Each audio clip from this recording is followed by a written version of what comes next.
This segment is being brought to you by Tennessee Wildlife Resources Agency. Join us in preserving and protecting Tennessee's wildlife. All right, welcome back, everyone. We've got Southern Woods and Waters. We have a new guest on here with us tonight. Let's line him up in the camera, please. We have Jim Brewer. Jim, you are with Duramatz. Yes, sir. And you and I got to meet at the last Tennessee fishing show, boat and fishing show out there at the fairgrounds. Yes. Became good friends since then. We have been watching his product. Judge Mallory is one of my best friends, yes, and sir.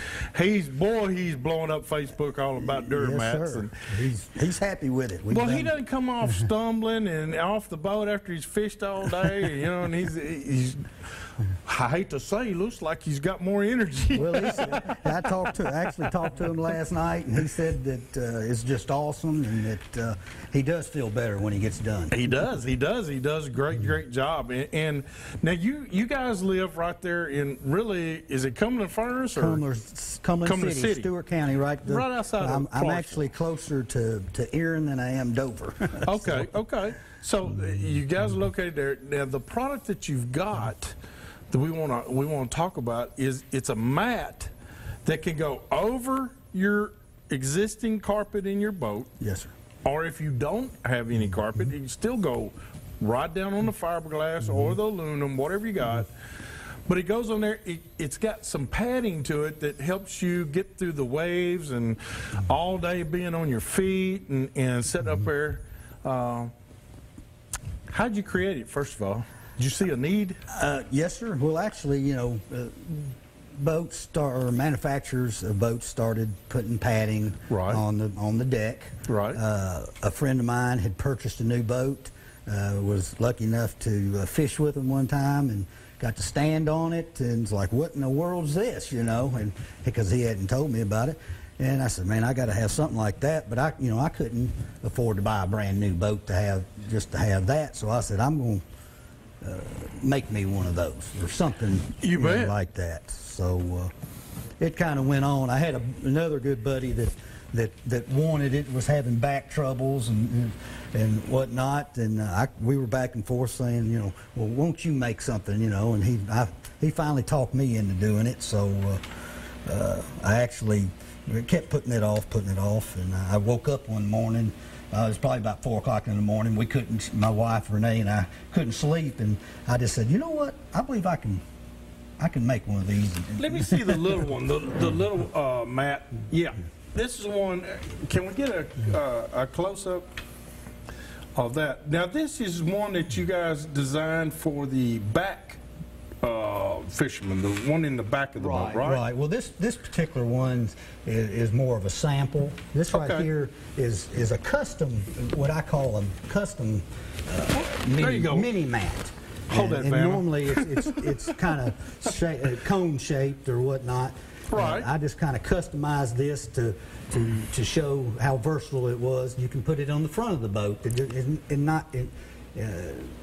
It's not quite as big as a regular Duramatz custom fit mat, but well, it's got where your controls for your trolling motor goes, and your recess deal. And you could take it up and put it in the back of the boat, or if you go fishing with somebody else and you're fishing out of the back of the boat, you can use it that way.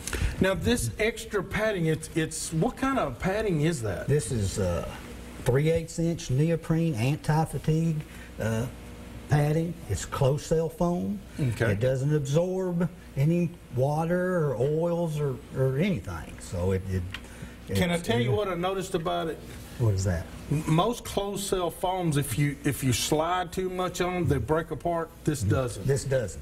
I was amazed at that. It's solid. It's a solid piece, and it doesn't break down. Yeah. Like some foams. That's right. And some closed cell foams will separate, but this one has never, as far as I know. It's pretty tough, and it's very, very comfortable, whether you're standing, kneeling, or sitting on it. Now, you're showing the gray, but do you offer other colors? Oh, definitely. Any color carpet, I mean, we can usually get just about anything. Okay, and, this is just this particular color is is very, it's used Standard. wide. It's Yeah, a that's- standard. that's a pretty much a standard color. A standard color, so that's what we I brought want to here see the today. little camo one there. Renee brought that, and I've Yeah. been in awe over this. This is once again, this is the neoprene, closed cell foam, but this is Cordura that we placed on top of it, and which is waterproof also, and it's pretty daggone tough. And we've put it in a few aluminum boats, some duck boats, and mostly cat fishermen that just want to, once they get done at the day, where they can come in and take the hose and just spray off the catfish slime and whatnot off there, and still have the comfort and easy to clean.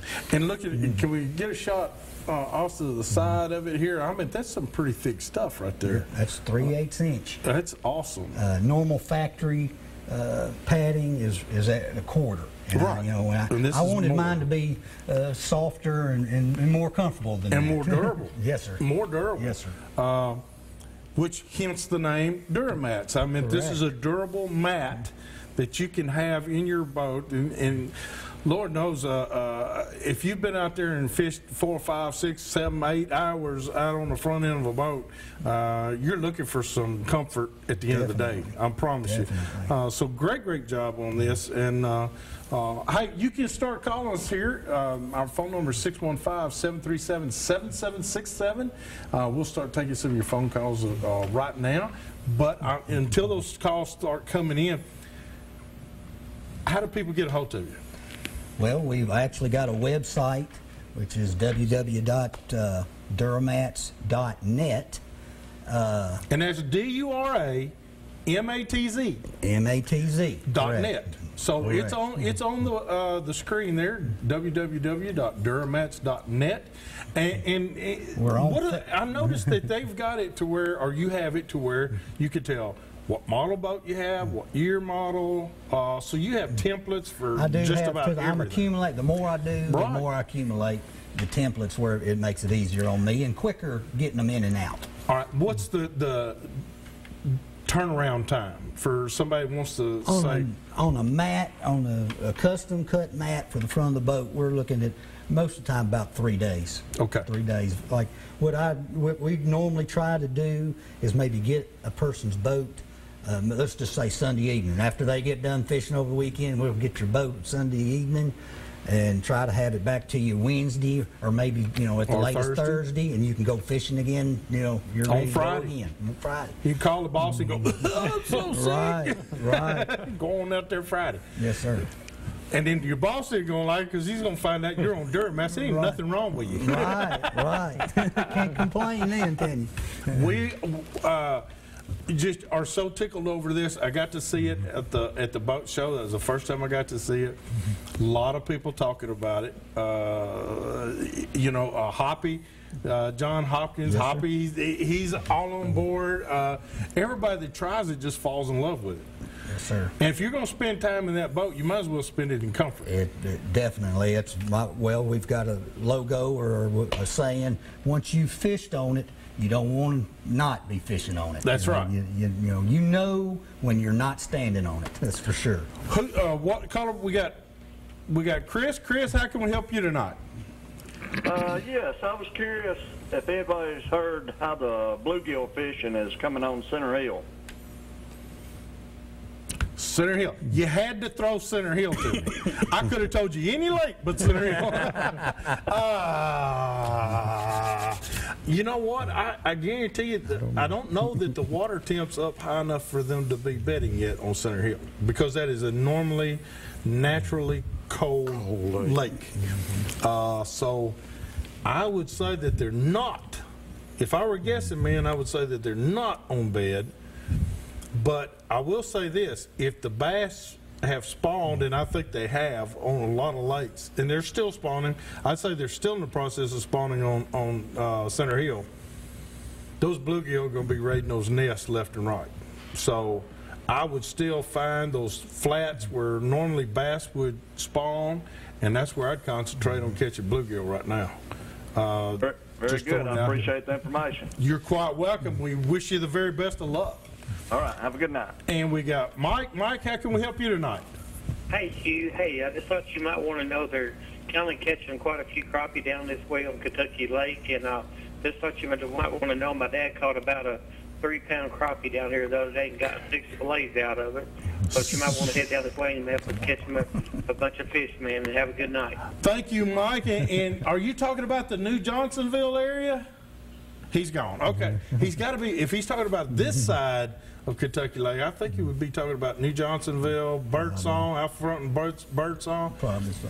Now, you know Camden and Buchanan and all those fine places, they've been catching crappie for a while now. But I would say New Johnsonville area is pretty much on right now also. And a 3-pound crappie by anybody's standards. Wow. That's a big crappie. Man. Did you hear him? 6 fillets out of that. That's awesome. I'm like 6 sandwiches. That's the way I think of things. How many pieces can I put between 2 pieces of bread? Yep. Great news. We appreciate those fishing reports. And I tell you what, ladies and gentlemen, Dale Hollow is on fire. Percy Priest is on fire. I heard they're still playing with Kentucky Lake levels. That's hurting a bunch of people. It is. Which that's where I usually fish. And we got some guys. One of the tours is on Pickwick right now this week. So, they're down there fishing Pickwick, and you got some others. We got some coming to Tennessee area. I think Douglas Lake is the next one on the FLW tour coming up before long. Will be in East Tennessee. So it's a great chance. I am fortunate enough that June 4th, I'm going to be able to go meet some FLW pros. And we're going to try and pick their brain and get some tips from them. And, those guys are right on the cutting edge all the time. So we'll be able to get some of that information from them. All right? I want to talk to Dennis. The Almena Shrine John David Dudley Memorial Bass Tournament, May 14th. Right. 4 o'clock registration. $5,000 guaranteed first place. Right. Is it going to be food there? There'll be hamburgers, hot dogs, be sausage and biscuits in the morning. When the guys come in for the sign in, there'll be donuts and there'll be hot coffee. And Pete's going to be dishing it out. That's awesome. All right. We got to do our tip of the week right now. This week's tip of the week being brought to you by Davidson County Farmers Co-op. Let me tell you something. Old Scott Cooper and that fine group out there will help make your deer season more enjoyable. They got everything. The latest thing going on is all the chickens that are being allowed in the Nashville-Davidson County area. They've got your full line of chicken and equine foods and products, okay? So go check them out. This week's tip, I got a good one for you because we had a couple of years ago a fisherman come on here, one that's known locally, that gave a really good tip. And I've been asked to give that tip again. And that is, it's getting topwater season. I mean, it's right around the corner, ladies and gentlemen, for topwater action. And everybody loves topwater action for bass. But if you're going to throw that Zorro spook or the Sammy or something like that, you know how it just has a closed eye on it. If you will insert a split ring into that eye and then tie your line to the split ring, you get a lot more action out of that bait. It tends to go further in those zigzag motions, and it makes a more of a darting motion, and I promise you, you'll get more reaction strikes from it. That's a great tip. That came from John Graves a couple of years ago. We appreciate John very much for giving that, and we thought we needed to share it again. We'll be right back with more of Southern Woods and Waters.